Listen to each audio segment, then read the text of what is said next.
దేవుని వాక్యం మనం చూసుకుందాం.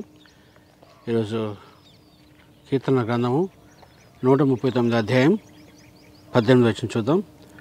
వాటిని లెక్కించిందని అనుకుంటున్నా, అవి ఇసుక కంటెను లెక్కకు ఎక్కువైనవి. నేను మేలుకొంటినా ఇంకను నీ యొద్దనే ఉందును. ఒకసారి ఇక్కడ ఈ కీర్తనకారుడు చెప్తున్న ప్రాముఖ్యమైన మాట అంటే, దేవుడు తన పట్ల ఎన్నో అద్భుతమైన ప్రణాళికలు ఆలోచనలు కలిగినట్లుగా ఆయన చెప్తున్నాడు. మరి దేవుని సంబంధం, దేవుడు ఎంత మనతో సంబంధం పెట్టుకున్నాడంటే ఆయన ఆయన యొక్క కృప ఎంత గొప్పగా ఉందంటే అది మనల్ని ప్రకటిస్తున్నాడు. కీర్తనకారుడు చెప్తున్నాడు ఏంటంటే, వాటిని లెక్కించిందని అనుకుంటున్నా, అవి ఇసుక కంటెను లెక్కకు ఎక్కువైనవి. నేను మేల్కొంటున్నా ఇంకను నీ ఎదురు ఉన్నవి.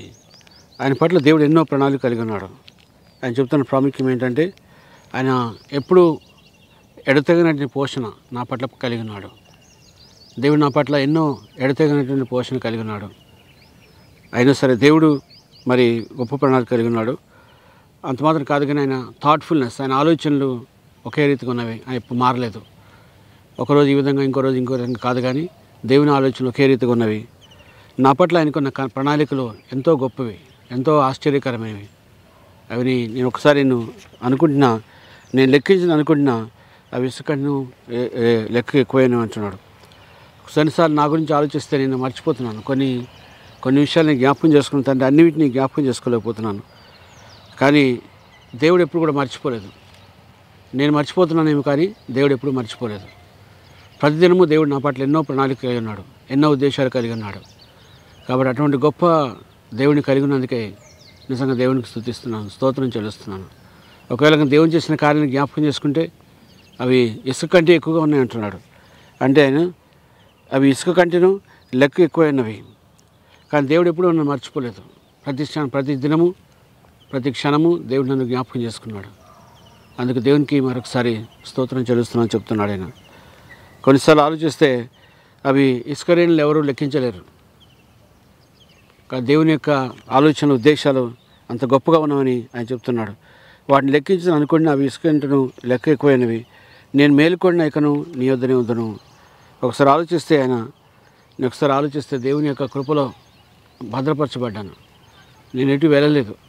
ఎందుకంటే దేవుడు నాకు తోడుగా ఉన్నాడు. కాబట్టి నేను ఎటువైపు వెళ్ళాల్సిన అవసరం లేదు, కానీ దేవుని మాత్రమే ఆనుకుంటున్నానని చెప్పి దేవుని వాక్యం తెలియజేస్తుందండి.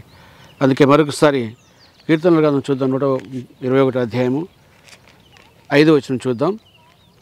యెహోవాయే నిన్ను కాపాడువాడు, నీ కుడి పక్కను యెహోవా నీకు నీడగా ఉండను. పగలు ఎండ దెబ్బనైనా నీకు తగలదు, రాత్రి వెన్న దెబ్బనైనా నీకు తగలదు. ఏ అపాయం రాకుండా యెహోవా నిన్ను కాపాడను. దేవుడు మనకి తోడుగా ఉన్నాడు. దేవుడు ఎప్పుడు కూడా మన దగ్గర మనల్ని యెహోవాయే మనల్ని కాపాడువాడు, మనల్ని ఎప్పుడు కూడా కాపాడేవాడు దేవుడే. కాబట్టి మనము దేవుని మీద ఆనుకోవాలి. మరొకసారి దేవునికి నమ్మకంగా జీవించాలి.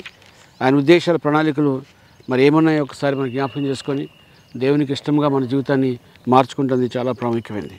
అందుకే బైబిల్ ఏం చెప్తుందంటే, ఆయన మనల్ని కాపాడేవాడు, మన కుడి పక్కన ఉండేవాడు. మనం ఎటు వెళ్తున్నామో అటువైపు మన యొక్క సంతోష సమయములను, దుఃఖ దినములను అన్నింటినీ జ్ఞాపకం చేసుకునేవాడు. కాబట్టి దేవుడు ఎప్పుడు మనల్ని విడిచిపెట్టలేదు. దేవుడు మనతోనే ఉన్నాడు. కాబట్టి మనం ఒకవేళ కనుక మనం కళ్ళు మూసుకుంటే దేవుడు ఎప్పుడు కూడా కళ్ళు తెరిచే ఉంటాడు. ఎప్పుడు కూడా మరొకసారి మనము దేవుని కృపను జ్ఞాపకం చేసుకుంటే దేవుడు ఎంత గొప్పవాడు, ఎంత సంబంధం కలిగినాడు, ఎంత మరి కృప కలిగినాడు ఒకసారి ఆలోచిస్తే దేవుని స్తుతించకుండా ఉండలేం. అందుకే అన్నాడు, నేను లెక్కించదని అనుకుంటున్నా, అవి ఇసుక కంటెను లెక్కకు ఎక్కువైనవి. నేను మేల్కొంటినా ఇంకను నీ యొద్దనే ఉందని. నేను మేలుకుంటే నేను తప్పకుండా నీ యొద్దనే ఉంటానని చెప్పి ఇక్కడ కీర్తనకారుడు చెప్తున్నట్టుగా జ్ఞాపకం చేసుకున్నాం. అందుకే మరొకసారి ఈ దినము దేవుని స్తుతించుదాం. దేవుడు మన పట్ల ఎన్నో మరి అన్సీజింగ్ కేర్, మన పట్ల ఎన్నో ఎడతెగనటువంటి పోషణ కలిగి ఉన్నాడు. మన ఆలోచనలు, దేవుని ఆలోచనలు ఎంతో గొప్పగా ఉన్నావో, అవి ఊహకు మించినంతగా ఉన్నవి. కాబట్టి మరొకసారి మనము దేవుని కృపని ఆలోచిస్తే మనము దేవుని స్తుతించకుండా ఉండలేం. మరొకసారి జ్ఞాపకం చేసుకుని దినము దేవుడు నాతో ఉండాలి, ఆయన నిరంతరమైన పోషణ, ఆయన కార్యం మన జీవితం ఉండాలని చెప్పి మరొకసారి మన దేవునికి స్తుతి చెల్లిద్దాం. అందరం ప్రార్థన చేసుకుందాం. మహోన్నతుడా, మీకే స్తోత్రం చెల్లిస్తున్నాను ప్రభా. దేవా, ఈ సమయంలో ప్రభా మరొకసారి మీ కృపను బట్టి, మీ కనికరిని బట్టి మీకే స్తోత్రం చెల్లిస్తున్నాను ప్రభా. ఎంతైనా నమ్మదైన దేవుడు ప్రభా, నన్ను ఎప్పుడు విడిచిపెట్టే దేవుడు కాదు ప్రభా. మీ యొక్క ప్రభా ఆధారంను, అదేవిధంగా మీ యొక్క ఆలోచనను జ్ఞాపకం చేసుకుంటే ప్రభా, అవి లెక్కకు మించి ఉన్నాయి ప్రభా. దాన్ని బట్టి మీకు స్తోత్రం చెల్లిస్తున్నాను తండ్రి. ఈ దినం మమ్మల్ని ప్రత్యేకంగా జ్ఞాపకం చేసుకొని ఈ దినమంతా మాతో ఉండి మమ్మల్ని నడిపించమని ప్రార్థిస్తూ, మీ కృపా కనికరం మెండుగా మా జీవితంలో కరుణించమని ప్రార్థిస్తూ, సమస్తం మీ నామానికి మహిమ చెల్లిస్తూ, ఘనత ప్రభావం మీకు ఆరోపిస్తూ, యేసుక్రీస్తు పరిశుద్ధ నామములు అడిగి వేడుకొనిచున్నాము తండ్రి.